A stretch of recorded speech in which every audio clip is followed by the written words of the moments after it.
નમસ્કાર. ઓકે, એક કાર્ય પર આધારિત ઇલ્યુસ્ટ્રેશન છે કે વિદ્યુત ભારોનું તંત્ર આપણે બનાવીએ તો તંત્ર બનાવવા માટે કાર્ય કેટલું કરવું પડે એના પર આધારિત એક ઇલ્યુસ્ટ્રેશન્સ છે 2.4 અને એ ઇલ્યુસ્ટ્રેશન્સના કહેવા અનુસાર એક ડી બાજુવાળું ચોરસ છે, બાજુની લંબાઈ ડી જેટલી છે, જેના 4 શિરોબિંદુ આકૃતિમાં દર્શાવ્યા પ્રમાણે A, B, C અને D.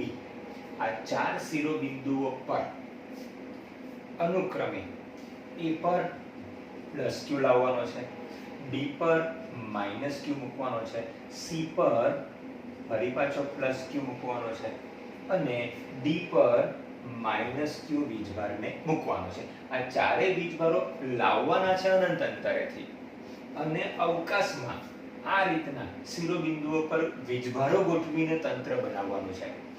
એના માટે કરવું પડતું કાર્ય કેટલું હશે તે શોધવાનું છે. તો સમજો, આપણી પાસે અનંત અંતરે એક +q ચાર્જ રહેલો છે. અહીંયા કોઈ ચાર્જ નથી, હજી તો ચાર્જ લાવીને તંત્ર બનાવવાના છે. તો પહેલા હું +q ચાર્જને શિરોબિંદુ A સુધી લાવું છું.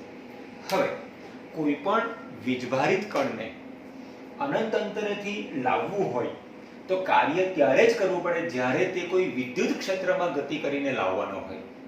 અહીં તો કોઈ પ્રકારનું વિદ્યુત ક્ષેત્ર છે નહીં, કેમ કે ચારે ચાર શિરોબિંદુઓ પર કોઈ પ્રકારનો વીજભાર હાલમાં મૂક્યો નથી, હજી તો લાવીને આપણે મૂકવાના છે.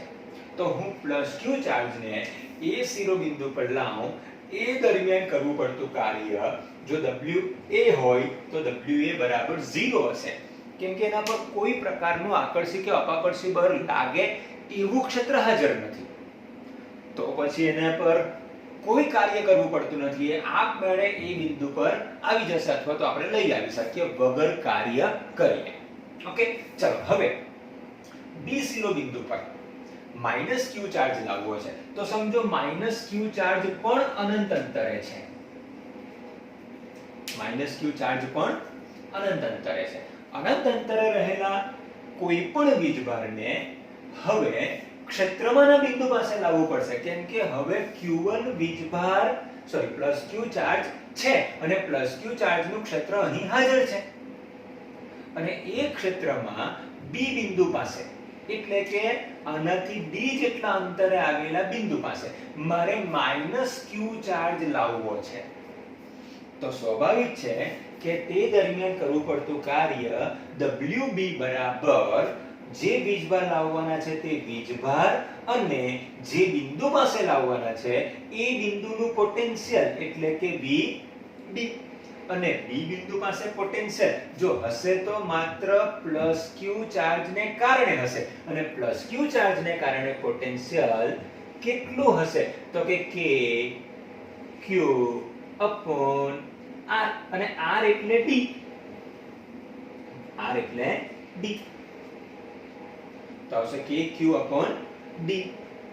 આટલું પોટેન્શિયલ આ બિંદુ પાસે હશે, બરાબર. તો માટે કરવું પડતું કાર્ય WB બરાબર આ VB ની કિંમત અહીંયા ગોઠવી દઈએ અને માઈનસ તો છે જ, -k q² d. આટલું કાર્ય કરવું પડશે. k ના બદલે 1/4πε0 લખી શકાય, તો આવશે 1/4πε0 q² d અથવા q²4πε0 d. આ બનશે WB. ઓકે, આને કહી દઈએ ઇક્વેશન નંબર 1 અને આ થશે ઇક્વેશન નંબર 2.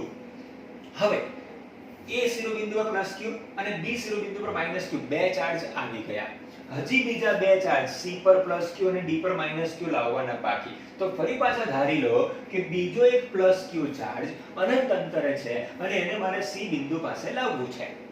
તો હવે C બિંદુ પાસેનું પોટેન્શિયલ મારે જાણવું જોઈએ પહેલા. તો C બિંદુ પાસેનું પોટેન્શિયલ VC હવે એવું પણ આપણે શીખ્યા છે કે જેટલા પણ વીજભારો હોય બધા વીજભારો કોઈ પણ બિંદુ પાસે પોતાનું પોટેન્શિયલ લાગુ પાડી શકે અને તે બિંદુ પાસેનું નેટ પોટેન્શિયલ એટલે દરેક વડે મળતા પોટેન્શિયલનો બૈજિક સરવાળો, અને બૈજિક સરવાળો કરતા આપણને અહીં +q ને કારણે C બિંદુ પાસે અને -q ને કારણે C બિંદુ પાસે પોટેન્શિયલ મારે લખવાનું એટલે VC V1 એને કારણે પ્લસ V2 D પરના વીજભારને કારણે. તો આને કારણે અહીંયા પોટેન્શિયલ કેટલું હશે? તો મારે પહેલા આ લેવું પડશે ને કે આ ડિસ્ટન્સ કેટલું બનશે. જો આ D હોય, આ પણ D હોય તો કાટકોણ ત્રિકોણમાં કર્ણ બનશે અને કર્ણ એટલે બે બાજુના વર્ગનો સરવાળો મતલબ 2D² અને તેનું વર્ગમૂળ એટલે આવશે √2D. તો આ ડિસ્ટન્સ બનશે √2D. તો પ્લસ q ને કારણે C બિંદુ પાસે પોટેન્શિયલ =1/4πε0 q ઓવર √2D. એ જ પ્રમાણે -q પણ અહીંયા પોતાનું પોટેન્શિયલ આપશે પણ એ ઋણ પોટેન્શિયલ હશે જે હશે તે બનશે V2B એટલે કે k એટલે 1/4πε0 q upon હવે તો અંતર D છે એટલે બની ગયું VC 1/4πε0 q પણ કોમન D પણ કોમન અંદર રહી ગયું 1/√2 -1 1/√2 -1 થશે આવું. ઓકે તો કાર્ય C પરના વીજભારને લાવવા માટે કરવું પડતું કાર્ય WC કયો ચાર્જ લાવવાનો છે આપણે +q અને ત્યાંનું પોટેન્શિયલ =1/4πε0 q અને આ q q²/4πε0 d અને કૌંસમાં 1/√2 -1 કૌંસમાં આવશે 1/√2 -1. ઓકે આ થયું આપણું C પર લાવવા માટે કરવું પડતું કાર્ય અને એને કહી દો ઇક્વેશન નંબર 3. ઓકે ચાલો હવે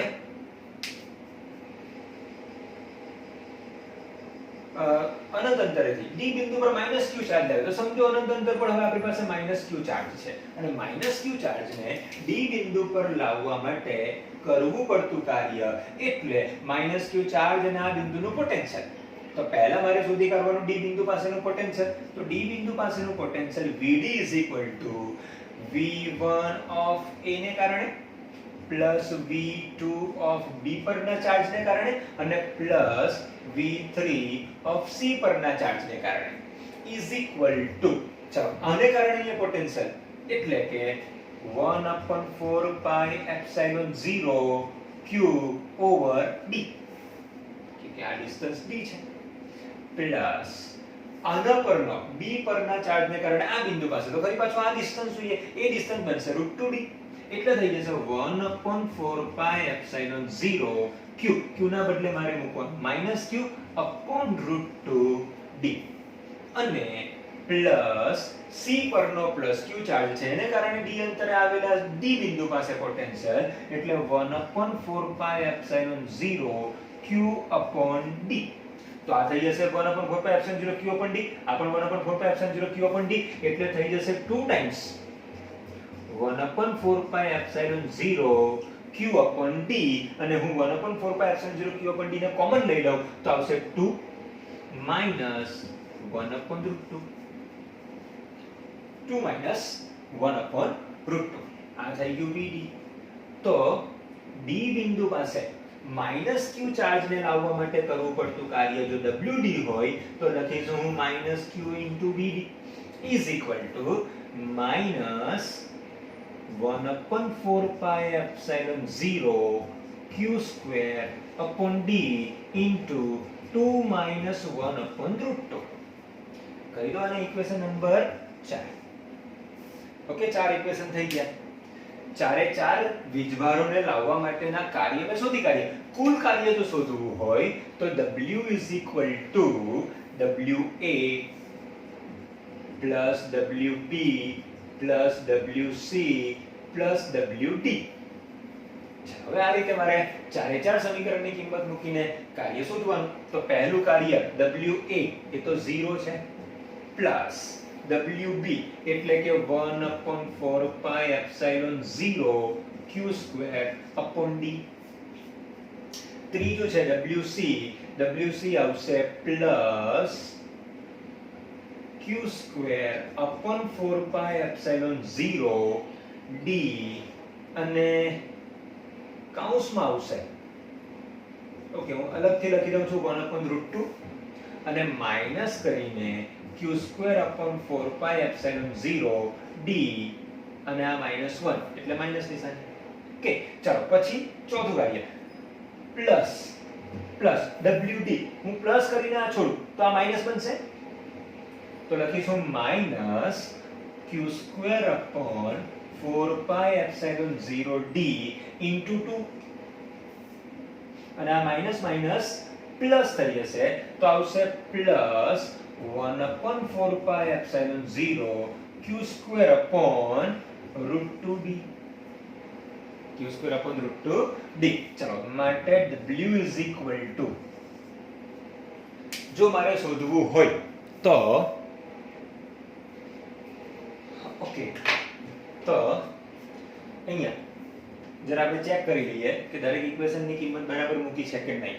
પહેલા w a 0 wb - q vb - k q²/d.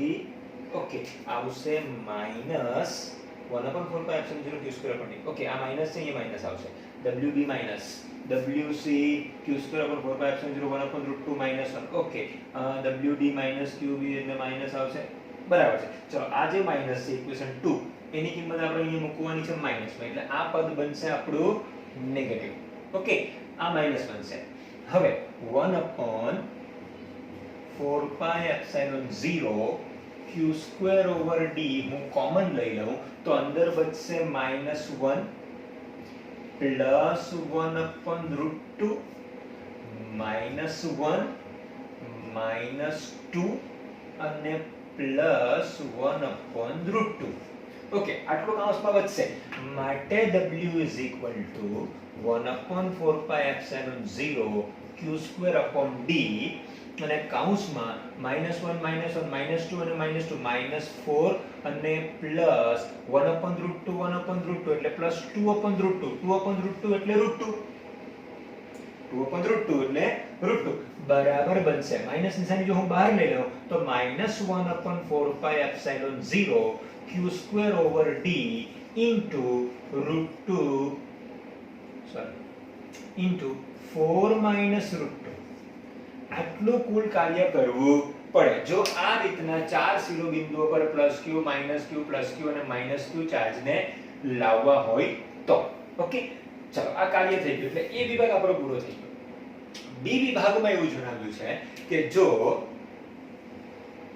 ચોરસના centre પર હું q0 વીજભારને લાવું અનંત અંતરેથી તો બીજું વધારાનું કાર્ય કેટલું કરવું પડશે?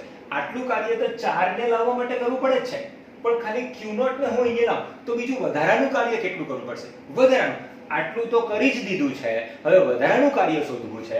તો આપણે અત્યાર સુધી કરતા આવ્યા કે જે બિંદુ પાસે તમે ચાર્જને લાવો છો એ બિંદુ પાસેનું પોટેન્શિયલ નક્કી કરી દો અને જે ચાર્જને લાવો એને એની સાથે ગુણી કાઢો. તો પહેલા સુધી કરીએ આ O બિંદુ પાસેનું પોટેન્શિયલ. તો O બિંદુ પાસેનું +q ને કારણે પોટેન્શિયલ જેટલું હશે એટલું જ -q ને કારણે હશે. તો એક પોઝિટિવ એક નેગેટિવ બે બીજાને નાબૂદ કરી દેશે. હા, કેમ કે આ ડિસ્ટન્સ અને આ ડિસ્ટન્સ સમમિતિના આધારે સરખું જ. તો આ +q ને કારણે અહીંયા જેટલું હશે એની અસર આ -q ને કારણે અહીંયા નાબૂદ કરી દેશે. મતલબ કે આ બિંદુ પાસે પોટેન્શિયલ 0 છે અને જ્યાં પોટેન્શિયલ 0 હોય ત્યાં લાવવા માટે કરવું પડતું કાર્ય 0 હશે. કેમ કે કાર્ય બરાબર b માં શું છે તો કે કાર્ય બરાબર q0 vo, એટલે કે આ બિંદુ પાસેનું પોટેન્શિયલ અને એ બિંદુ પાસેનું પોટેન્શિયલ 0 છે તો આવશે q0 0 0. તો એના માટે કરવું પડતું કાર્ય 0 હશે. ઓકે, તો આ એક ઇલુસ્ટ્રેશન છે જેમાં બહુ બધા વીજભારોને આપણે ભેગા કરી દઈએ છીએ, ચોક્કસ બિંદુ પર લઈ આવીએ છીએ, દરેકને વારાફરતી લાવતા જે કંઈ કાર્ય મળે તે શોધ્યું અને પછી કુલ કાર્ય શોધવા દરેકનો બેઝિક સરવાળો કરી દીધો. ઓકે, ચાલો હવે જોઈશું આપણે એક theory. Okay, potential energy in external field એટલે પહેલેથી કોઈ બાહ્ય વિદ્યુત ક્ષેત્ર હાજર છે, કોઈને લાવીને પોટેન્શિયલ એનર્જી નક્કી નથી કરવાની, પહેલેથી ક્ષેત્ર હાજર છે અને પછી કોઈ એક વીજભારને ક્ષેત્રમાંના આપેલા બિંદુ સુધી લઈ આવીએ અને એના માટે જે કંઈ કાર્ય કરવું પડે એ એની પોટેન્શિયલ એનર્જી સ્વરૂપે સંગ્રહવાનું છે. બરાબર, તો એવું માની લો કે મારી પાસે એક પ્લસ કેપિટલ Q ચાર્જ છે પોઝિટિવ, અને એનું ક્ષેત્ર આ ઉત્પન્ન કરે છે, એની આજુબાજુ એનું આ ક્ષેત્ર છે, બરાબર. હવે એની અંદર મારે કોઈ બિંદુ P પાસે સમજો Q ચાર્જ લાવવો છે, તો Q ચાર્જને અહીંયાથી અહીંયા સુધી લાવવા માટે જે કાર્ય શોધવાનું છે એના માટે આ બિંદુનું મારે પોટેન્શિયલ નક્કી કરવાનું પહેલા.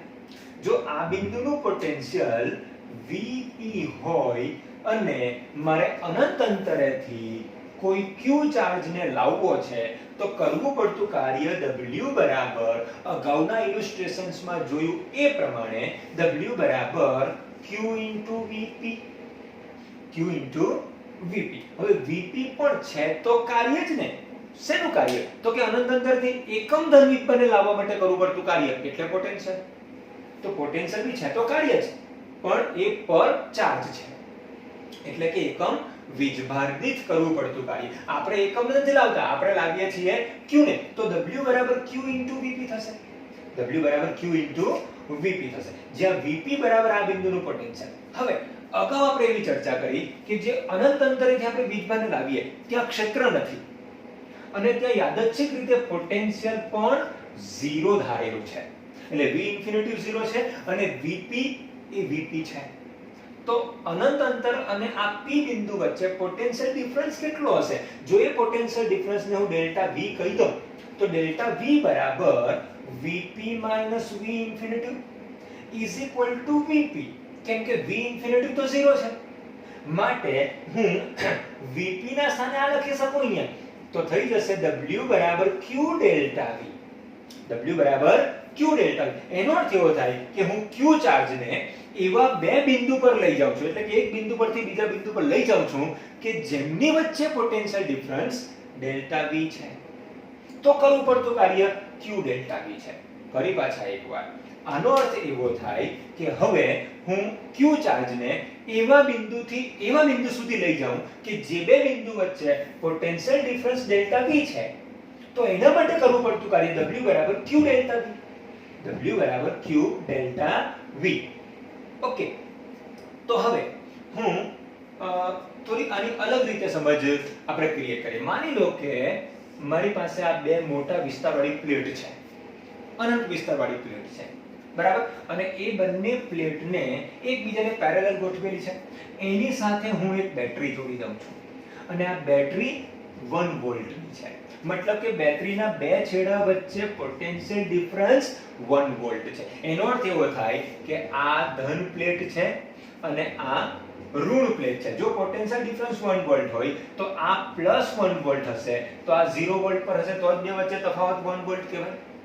અથવા જો હું આને +2 વોલ્ટ લઈ લઉં તો આને મારે લેવું પડશે +1 વોલ્ટ, તો બે વચ્ચે પોટેન્શિયલ ડિફરન્સ 1 વોલ્ટનો રહેશે.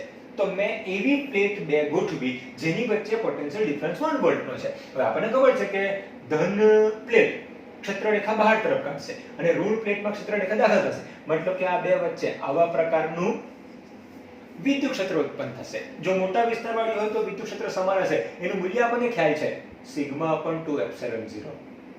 σ/2ε0 બનશે σ/ε0. એકને કારણે σ/2ε0 આ બાજુ, બીજાને કારણે σ/2ε0 આ બાજુ, તો આ બિંદુ પાસે બંને એક જ દિશામાં, તો σ/2ε0 σ/2ε0 બરાબર σ/ε0. ઓકે, જે હોય તે ક્ષેત્રની સાથે આપણે હાલ પૂરતું બહુ કંઈ કામ નથી. પણ હવે માની લો કે આ પ્લેટ પર મારી પાસે +Q ચાર્જ છે. એ +Q ચાર્જને મારે અહીંયા લઈ જવું છે, એટલે કે હું એવા બે બિંદુ વચ્ચે +Q ચાર્જને ગતિ કરાવું છું જેમના વચ્ચે પોટેન્શિયલ ડિફરન્સ ડેલ્ટા V બરાબર 1 વોલ્ટ છે. ઓકે, તો +Q ને અહીંથી અહીંયા લઈ જાઉં છું. જે રીતે હું અનંત અંતરથી Q ને અહીંયા લાવ્યો તો Q ડેલ્ટા V લખ્યું, જ્યાં ડેલ્ટા V બરાબર Vp - V ઇન્ફિનિટી. તો જો હું આને અહીં લઈ જાઉં તો કરવું પડતું કાર્ય W બરાબર +Q delta V is equal to +Q, કારણ કે delta V is equal to 1 લઈ લીધું છે ને 1 વોલ્ટ. ઓકે, તો હવે માનો કે જે Q ચાર્જને હું લઈ જાઉં છું, ધારો કે Q ચાર્જ જે છે એ E જેટલા મૂલ્યનો છે, એટલે કે પ્રોટોન પરનો ચાર્જ છે, અને તેની વેલ્યુ છે 1.6 × 10⁻⁻19 કુલમ. બરાબર. જો હું અહીંયા મૂકીશ તો કરવું પડતું કાર્ય W બરાબર 1.6 × 10⁻⁻19 બની જશે જૂલ. એટલા માટે કે આ આપણે કાર્ય માટે લખેલું છે અને કાર્યનો એકમ બનશે જૂલ. અને આ જે મૂલ્ય મળ્યું એને નવા એકમ તરીકે વ્યાખ્યાયિત કર્યું અને તે છે 1 ઇલેક્ટ્રોન વોલ્ટ. માટે 1 ઇલેક્ટ્રોન વોલ્ટ = 1.6 × 10⁻⁻19 જૂલ. આ એનર્જીનો નાનો એકમ છે જે પરમાણુઓ, અણુઓ કે સૂક્ષ્મ વીજભારિત કણો ની ઊર્જા સાથે સંકળાયેલો એકમ છે. એટલે કે જ્યારે બહુ જ નાના મૂલ્યની ઊર્જા હોય ત્યારે જૂલ એકમમાં 10⁻⁻19 -20 એ બધા મોટી ઘાત નેગેટિવમાં આવે. એના કરતા આપણે ઇલેક્ટ્રોન વોલ્ટમાં લખીએ તો સારું. જેમ કે 1.6 10⁻⁻19 જૂલ એકદમ સૂક્ષ્મ છે, એના બદલે આપણે 1 ઇલેક્ટ્રોન વોલ્ટ લખીએ તો જરા વ્યવસ્થિત દેખાય. તો 1 ઇલેક્ટ્રોન વોલ્ટ = 1.6 × 10⁻⁻19. સાથે સાથે 1 keV એટલે કિલો ઇલેક્ટ્રોન વોલ્ટ એટલે કે આવશે 10⁻³ ઇલેક્ટ્રોન વોલ્ટ એટલે કે 10⁻³ × 1.6 × 10⁻⁻19 જૂલ એટલે કે 1.6 × 10⁻⁻16 જૂલ.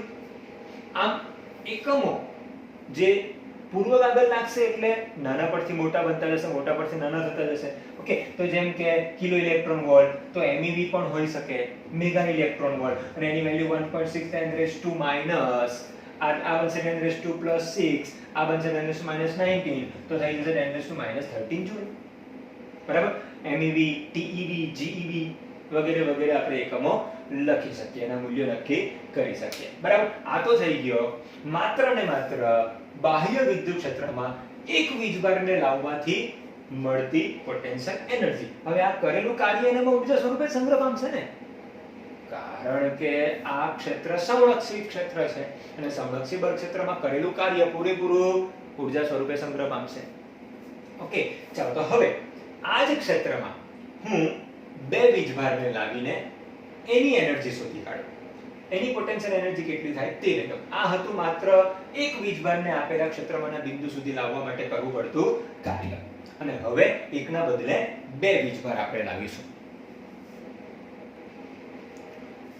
ચલો ફરી પાછા potential energy in external field અને સમજો કે મારી પાસે એક અવકાશ છે. ત્રિપરિમાણીય ક્યામ પદ્ધતિ x y અને z. ઉગમ બિંદુથી એક બિંદુ જે r1 જેટલા સ્થાન સદિશ વાળા બિંદુએ આવેલું છે. બરાબર. ત્યાં મારે એક વીજભાર લાવવાનો છે. માનો કે q1 જેટલો ચાર્જ અને બીજું એક r2 સ્થાન સદિશ ધરાવતા અંતર એક બિંદુ આવેલું છે. ત્યાં મારે q2 ચાર્જ લાવવો છે. એટલે હવે અહીંયા પહેલેથી એક્સટર્નલ ફિલ્ડ તો છે જ. એક્સટર્નલ ફિલ્ડ છે જ.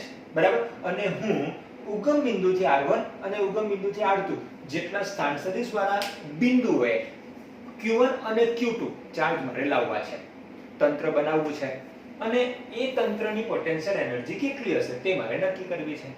બરાબર. તો પહેલેથી ઇલેક્ટ્રિક ફિલ્ડ છે જ. ઓકે, તો આ બિંદુ પાસે ઇલેક્ટ્રિક ફિલ્ડને કારણે પોટેન્શિયલ V of r1 હશે.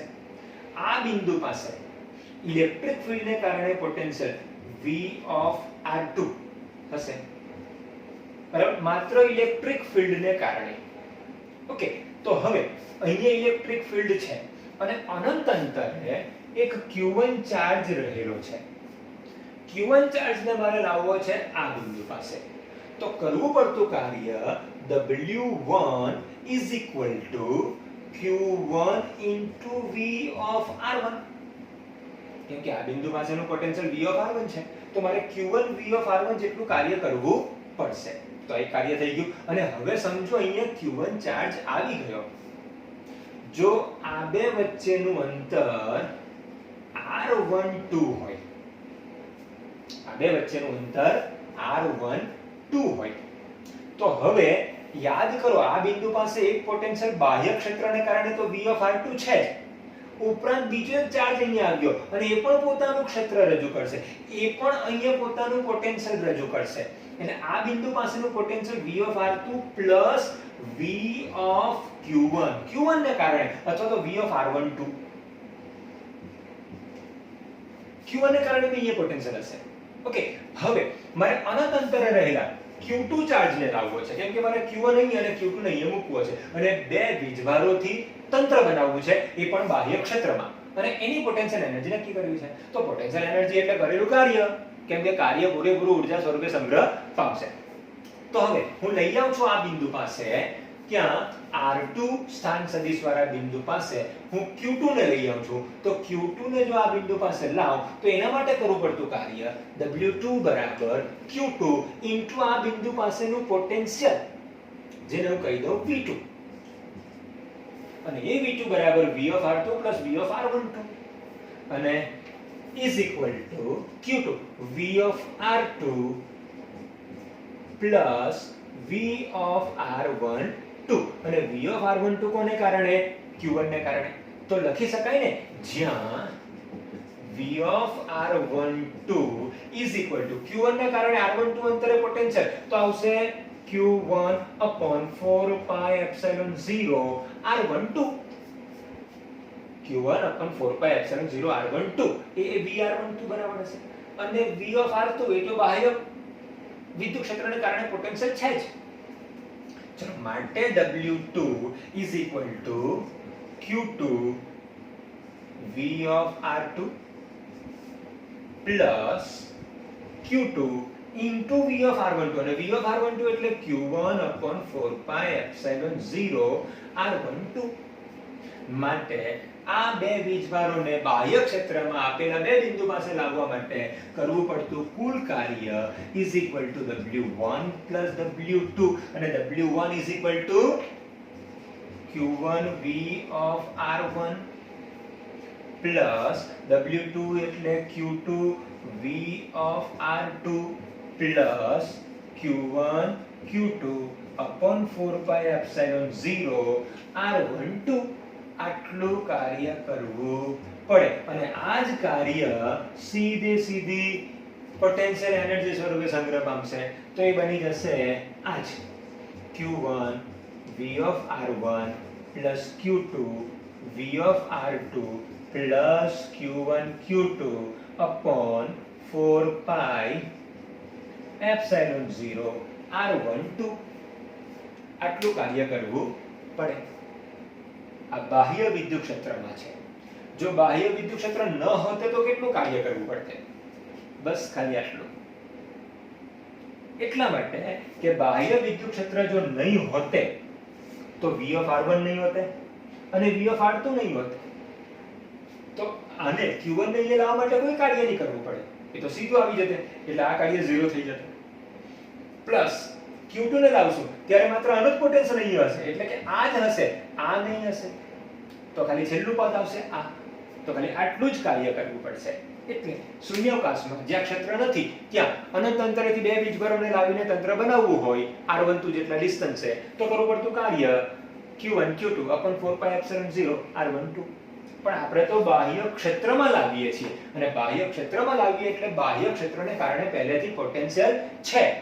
કોઈ વીજભાર આવ્યો હોય કે ન આવ્યો હોય, બાહ્ય ક્ષેત્રને કારણે પહેલેથી પોટેન્શિયલ છે, અને તે પોટેન્શિયલ હોવાથી કાર્ય કરવું પડે, અને એ કાર્ય Q into V જેટલું હોય. માટે પહેલું કાર્ય આ બનશે, બીજું કાર્ય આ થશે, બીજા કાર્યમાં પોટેન્શિયલ આનો વધારો કરશે, અને આ રીતે આપણને કાર્ય મળશે, અને એ કાર્ય સીધું પોટેન્શિયલ એનર્જી સ્વરૂપે સંગ્રહ પામશે. આ થયું બાહ્ય વિદ્યુત ક્ષેત્રમાં વીજભારિત તંત્રની સ્થિતિ ઊર્જા. આમ બે છે, બેના બદલે 3 લાવો, 4 લાવો, આ જ રીતે પ્રોસેસ આગળ ચલાવવાની. જો હું ત્રીજો લાવું તો અહીંયા પોટેન્શિયલ ઓલરેડી બાહ્ય ક્ષેત્રને કારણે છે, પ્લસ Q1 ને કારણે છે, પ્લસ Q2 ને કારણે છે. જેમ અહીંયા બે પદ છે તેમ આના માટે પોટેન્શિયલના 3 પદ આવશે. આમ કાર્ય આગળ વધતું જશે. જેમ તંત્ર મોટું બનતું જશે તેમ કાર્યનું મૂલ્ય પણ વધતું જશે. ઓકે, આ થઈ આપણી potential energy in external field.